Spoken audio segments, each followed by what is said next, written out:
Il existe des centaines de sels. Alors bien sûr le sel gris de Noirmoutier, la fleur de sel de Guérande et bien d'autres, le rose, le gris, la mer morte. Peu importe celui que vous allez utiliser, il va toujours faire quelque chose de meilleur à vos plats. J'ai décidé d'utiliser la fleur de sel pour assaisonner à la minute mon gravlax avec une sauce à l'aneth. Voici les ingrédients.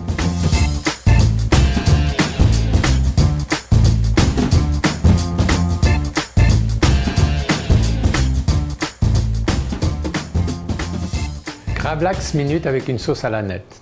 Le gravlax, c'est donc notre saumon mariné à l'aneth, un mot qui nous vient des pays scandinaves. Et le but, finalement, c'est de faire mariner au complet le filet de saumon et à l'intérieur des ingrédients qui vont être les mêmes que je vais utiliser. Mais ce que je vais faire aujourd'hui, c'est le faire minute. Plutôt que d'attendre, on va dire, autour de 48 heures pour que le filet au complet soit mariné, je vais trancher, escaloper mon saumon très finement et mettre les mêmes ingrédients qu'on met à l'intérieur du gravlax normal, à savoir de l'aneth, de l'huile d'olive, un jus de citron et bien sûr on va utiliser notre sel et pour ça la fleur de sel va être idéale.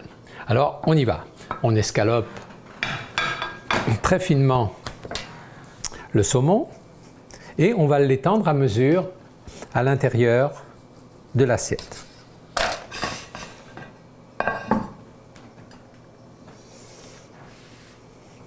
Soit dit en passant, si vous avez un filet comme ça, qu'on appelle un trancheur, ça fait vraiment l'affaire. On peut voir sa forme et surtout sa flexibilité. Il est important de ne pas appuyer trop pour faire une tranche uniforme et surtout de les faire très très minces. Il faut vraiment les faire très minces.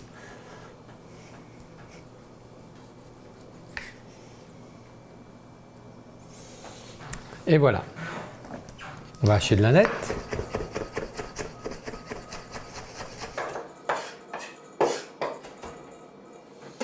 Une toute petite pincée de sucre, vraiment minuscule.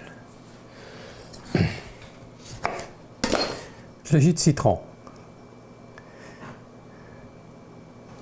L'aneth.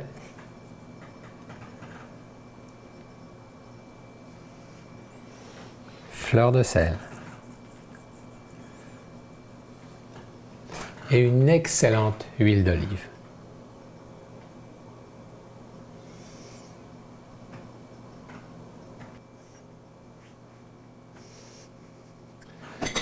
Le plat va séjourner pendant environ 20-30 minutes au réfrigérateur, ce qui va nous laisser le temps de faire la sauce en question. Sauce à l'aneth. La base est une mayonnaise. On sépare le jaune du blanc. On conserve le jaune. On met une toute petite cuillerée de moutarde de Dijon, moutarde forte, du sel, du poivre. On commence avec le poivre ici, le sel, du jus de citron, le classique de la mayonnaise se fait théoriquement avec un vinaigre de vin rouge, mais j'aime bien le remplacer par un jus de citron. Je trouve que l'acidité m'est plus sympathique. Je mélange et je rajoute l'huile d'olive en filet.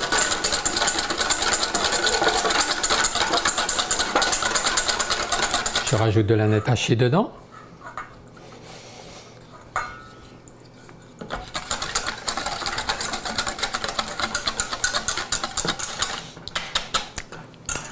La mayonnaise peut se conserver quelques jours au réfrigérateur. C'est certain qu'elle a un risque de se séparer après 1 ou 2 journées. Vous aurez juste à prendre le fouet pour pouvoir la ressusciter, comme on dit. Si vous voulez une mayonnaise un peu plus liquide pour faire une décoration à l'intérieur de votre assiette, allez sous un filet d'eau froide et vous allez la liquéfier sans pour autant qu'elle tourne, bien au contraire. Je vais avoir une mayonnaise beaucoup plus liquide, qui n'est pas séparée et qui va me permettre de faire peut-être un peu plus de décor à l'intérieur de mon assiette. 20-30 minutes se sont passées au réfrigérateur. La marinade que j'ai mise sur mes escalopes de saumon a fait son effet. Elle a cuit entre parenthèses mon saumon, qui bien sûr va être assurément délicieux. Un peu d'aneth. On pourrait utiliser pour le gravlax, bien sûr, le saumon, mais on peut utiliser aussi de la truite. Vous pourriez procéder de la même façon et vous allez multiplier vos assiettes en tant d'invités que vous avez à la maison. Bon appétit!